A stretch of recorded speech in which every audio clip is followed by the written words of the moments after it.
ये कंटिन्यू कहानी चल रही है। जिज्ञासा दीदी, अगर परमाणु का इतना आकार छोटा नगण्य होते तो उसे देख ही नहीं सकते हैं, तो हमें इसके बारे में सोचने या जानने की क्या ज़रूरत है। सही बात है। ज्ञान हम इसके बारे में इसलिए सोचते हैं क्योंकि हमारे आसपास के सभी पदार्थ वस्तुएं परमाणु से ही बने होते हैं, क्योंकि हमारे आसपास की जितनी वस्तुएं हैं निर्मित हुए हैं, चाहे हम इन्हें देख नहीं सकते हो, लेकिन हमारे प्रत्येक क्रियाकलाप इन पर प्रभाव पड़ता रहता है।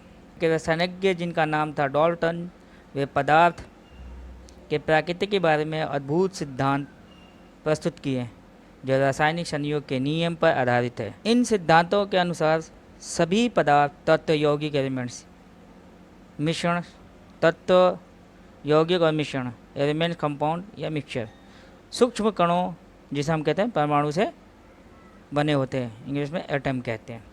आइए हम डाल्टन के सिद्धांतों को डिटेल रूप में समझें।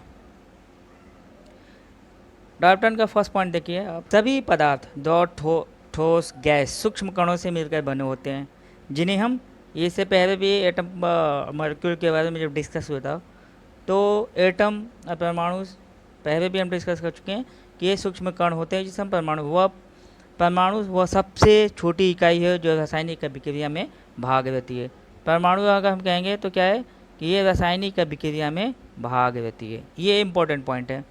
परमाणु अविभाज्य कण होते हैं, ये आपको पता है। परमाणु को हम फर्दर तोड़ नहीं सकते। जो सबसे छोटी इकाई, किसी भी पदार्थ की सबसे छोटी इकाई अगर वो आ जाए उसे हम परमाणु कह देंगे। जो किसी रासायनिक अभिक्रिया में न तो सृजन होते हैं और न ही इन्हें विनाश होता है। मीन्स कि परमाणु को हम न तो बना सकते हैं और न ही मिटा सकते हैं, नष्ट कर सकते हैं। ये जो पॉइंट है इसको क्या कहते हैं, द्रव्यमान संरक्षण का नियम।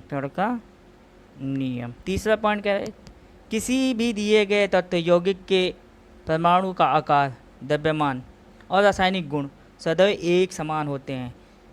इसका मतलब क्या है कि जो भी परमाणु होगा, फॉर एग्जांपल मैं ले लूँ, अगर सोना जिसे हम कह रहे हो, सपोज चांदी ले लें,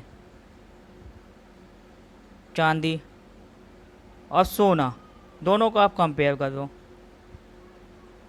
क्या है, दोनों तत्व हैं। दोनों के तत्व क्या होंगे, चांदी की प्रॉपर्टी खुद, चांदी का जो तत्व होगा उसका आकार, द्रव्यमान, रासायनिक गुण सदैव एक ही होगा, समान होगा। सोना का जो तत्व होगा उसके जो अणु हैं, द्रव्यमान है, रासायनिक गुण सोना ही की होंगे, तो इसमें कोई डिफरेंसेस नहीं होगा। सेकेंड, चौथा पॉइंट इसका वैसे ही भिन्न भिन्न तत्व के परमाणु के द्रव्यमान व रासायनिक गुण भिन्न भिन्न होते हैं। अगर इन दोनों में हम कंपेयर करते हैं, चांदी और सोना में, तो इनके गुण क्या हो जाएंगे, दोनों डिफरेंट हो जाएंगे। लेकिन अगर तत्व की बात करें, सेम चीज़ की बात करें, सेम पदार्थ की बात करें, तो चांदी की अपनी गुण होगी, सोने की अपनी गुण होगी।